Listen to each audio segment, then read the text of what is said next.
നമസ്കാരം. 140 ഈവനിംഗ് ന്യൂസിലേക്ക് സ്വാഗതം. ആദ്യം പ്രധാന വാർത്തകൾ. മുഖ്യമന്ത്രി പിണറായി വിജയൻ ധർമ്മടം മണ്ഡലത്തിൽ LDF സ്ഥാനാർത്ഥിയായി നാമനിർദ്ദേശ പത്രിക സമർപ്പിച്ചു.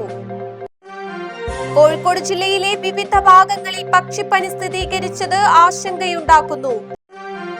കേരളത്തെ നടുക്കിയ ഡോക്ടർ വന്ദനാദാസ് വധക്കേസിലെ വിധി പ്രഖ്യാപനം കോടതി മാറ്റി. വിധി 21-ന്. രാഷ്ട്രീയ മാറ്റങ്ങൾ. ഷാജി വി ജോസഫ് BJP-യിൽ.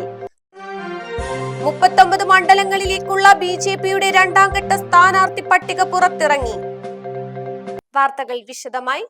ധർമ്മടം മണ്ഡലം LDF സ്ഥാനാർത്ഥി പിണറായി വിജയൻ നാമനിർദ്ദേശ പത്രിക സമർപ്പിച്ചു. തലശ്ശേരി ജില്ലാ രജിസ്ട്രാർ ഓഫീസിലെത്തിയാണ് പത്രിക സമർപ്പിച്ചത്.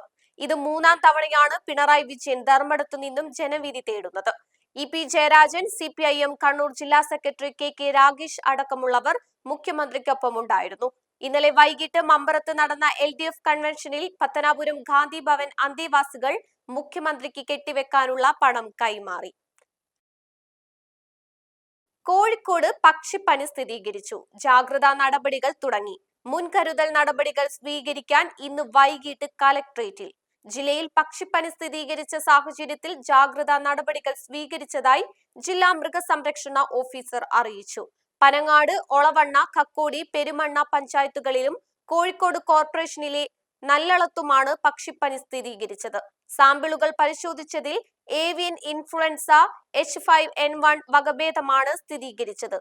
ഈ പ്രദേശങ്ങളിൽ ദ്രുതകർമ്മസേനയെ ഉപയോഗിച്ച് പക്ഷികളെ കൊന്നൊടുക്കാൻ നടപടികൾ ഉടൻ തുടങ്ങും. നിലവിൽ മനുഷ്യരിലേക്ക് പക്ഷിപ്പനി പടർന്നിട്ടില്ല. എങ്കിലും അതീവ ജാഗ്രത പാലിക്കണമെന്ന് അധികൃതർ അറിയിച്ചു.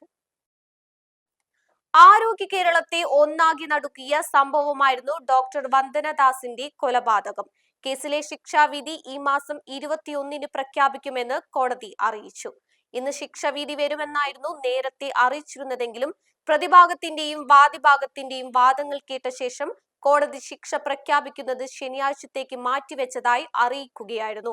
കേസിലെ ഏക പ്രതിയായ സന്ദീപ് കുറ്റക്കാരനെന്ന് കൊല്ലം അഡീഷണൽ സെഷൻ കോടതി കണ്ടെത്തിയിരുന്നു. പ്രതി സന്ദീപിന് പരമാവധി ശിക്ഷ നൽകണമെന്നാണ് പ്രോസിക്യൂഷൻ ആവശ്യപ്പെട്ടത്.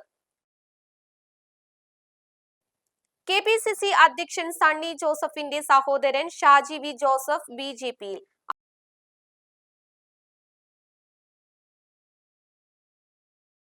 അഴീക്കോട് മണ്ഡലം സ്ഥാനാർത്ഥി KK വിനോദ് കുമാറിന്റെ തിരഞ്ഞെടുപ്പ് പ്രചരണത്തിൽ ഷാജി പങ്കെടുത്തിരുന്നു. കൂടാതെ അഴീക്കോട് നിയോജക മണ്ഡലം തിരഞ്ഞെടുപ്പ് കമ്മിറ്റി ഉദ്ഘാടനം ചെയ്ത ചടങ്ങിൽ സദാനന്ദ് ഷെട്ട് താനേവാദ് MP നൽകുന്ന പ്രസംഗത്തിനു ശേഷം ഷാജി ഔദ്യോഗികമായി BJP അംഗത്വം സ്വീകരിക്കുമെന്ന് ജില്ലാ കമ്മിറ്റി അറിയിച്ചു. ഈ മാറ്റം രാഷ്ട്രീയ രംഗത്ത് ശ്രദ്ധേയമാണ്. പ്രത്യേകിച്ച് മണ്ഡലത്തിലെ തിരഞ്ഞെടുപ്പ് പോളിംഗിൽ ഇതിന് പ്രതികാരമായ സാധ്യതകൾ ഉണ്ടാകുമെന്ന് രാഷ്ട്രീയ നിരീക്ഷകർ കാണുന്നു.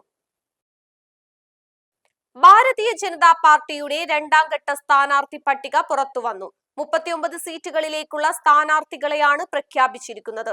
ആറന്മുളയിൽ കുമ്മനം രാജശേഖരനാണ് സ്ഥാനാർത്ഥി.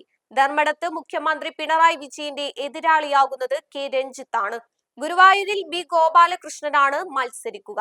നാട്ടിക മണ്ഡലത്തിൽ CPM വിട്ട് BJP-യിൽ ചേർന്ന CCC മുകുന്ദൻ സ്ഥാനാർത്ഥിയാകും. കുണ്ടറയിൽ ബിഗ് ബോസ് താരം റോബിൻ രാധാകൃഷ്ണനാണ് ജനവിധി തേടുക. കൊല്ലം ഡോക്ടർ പ്രതാപ്, തൃത്താല V ഉണ്ണികൃഷ്ണൻ എന്നിവർ മത്സരിക്കും. തിരുവനന്തപുരം, സെൻട്രൽ, കണ്ണൂർ എന്നീ മണ്ഡലങ്ങളിലെ സ്ഥാനാർത്ഥികളെ പ്രഖ്യാപിക്കാതെയുള്ള BJP-യുടെ സ്ഥാനാർത്ഥി പട്ടികയാണ് ഇപ്പോൾ പുറത്തു വന്നിട്ടുള്ളത്.